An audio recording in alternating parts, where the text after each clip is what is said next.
নমস্কার বন্ধুরা, বঙ্গঘরে স্বাগত। তো দেখি একটা ডিশ বানাচ্ছি আমি, সেটি হলো ডিম পোচ করে তরকারি করব।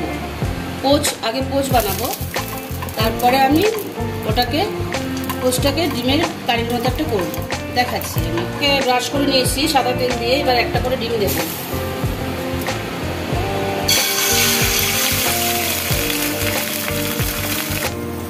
এই যে আমি এইভাবে ঢাকা দিয়ে দিয়ে, তাহলে ওপরটাও একটু সিদ্ধ হবে, ঢাকা দিয়ে দিয়ে আমি পোচগুলো বানাচ্ছি।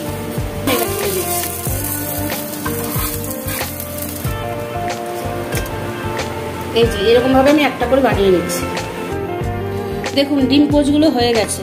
এইভাবে এক এক করে সব ডিম পোচগুলোকে আমি বানিয়ে নিয়েছি। এবার কি বলবো, ডিমের পোচের কষাটা বানানোর জন্য মশলা রেডি। এখানে আদা রসুন পেঁয়াজ একসাথে পেস্ট করে নিয়েছি মিক্সার জারে।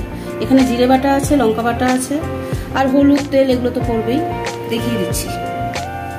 কড়ার মধ্যে সর্ষের তেল দিচ্ছি, একটু আলু দেব। আলুটা ভাজার জন্য একটু সর্ষের তেলটা দিলাম, একটু গরম হোক। তেলটা গরম হয়ে গিয়েছে, আমি একটু আলুগুলো ভেজে নেব। আমি আলুটা একটু ভেজে নিচ্ছি, ছোট ছোট করে কেটে নিচ্ছি এরকম আলুটা। দেখুন এরকম ভাবে আমি লাল করে ভেজে নিয়েছি। আলুটা ভাজা হয়ে গেছে, আলুটা আমি নামিয়ে নেব। আলুটা নামিয়ে নিয়েছি, 3টে তেজপাতা দিয়ে দিলাম।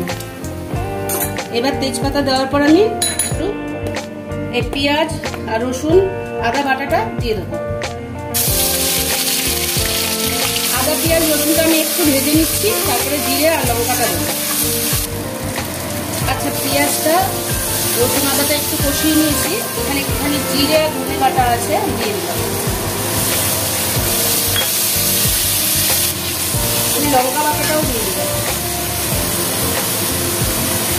ঝালটা আপনারা স্বাদ মতো দেবেন, যে যেরকম ঝাল খাবেন।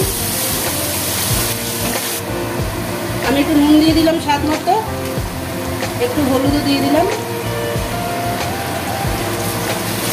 এবার আমি একটু কষিয়ে নেবো, একটু বাটি ধোয়া জল দেবো, একটু বাটি ধোয়া জল দিয়ে দিলাম। এবার একটু কষাবো।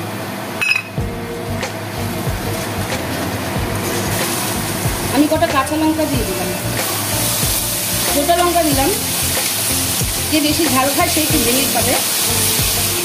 আর একটু আচ্ছা, আমি টমেটো দিইনি, আমি 3 চামচের মতো টক দই দিয়েছি। টমেটো দেবেন না, টক দই দিলে।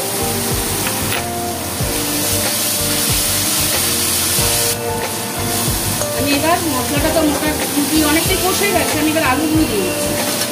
আলুগুলো দিয়ে আরেকটু কষাবো,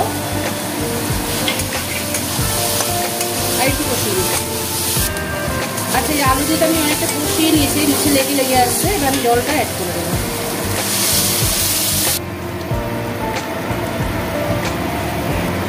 আচ্ছা, ঝোলটা ফুটে উঠেছে, ভালোই ফুটে গেছে। এবার আমি এক এক করে পোচগুলো দিয়ে দিচ্ছি। ডিম পোচ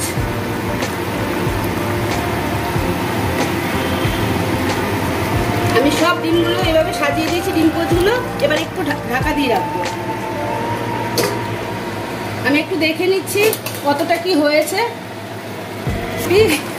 এই যে দেখুন, ডিম পোচের কারি কেমন লাগছে দেখুন, দেখতে কি অপূর্ব লাগছে। এবার আমি একটু গরম মশলা দেবো, দিয়ে আমার রান্না কমপ্লিট করব। আমার রান্নাটা রেডি, আপনারা বাড়িতে একবার ট্রাই করবেন। আজকে এই অবধি, নমস্কার।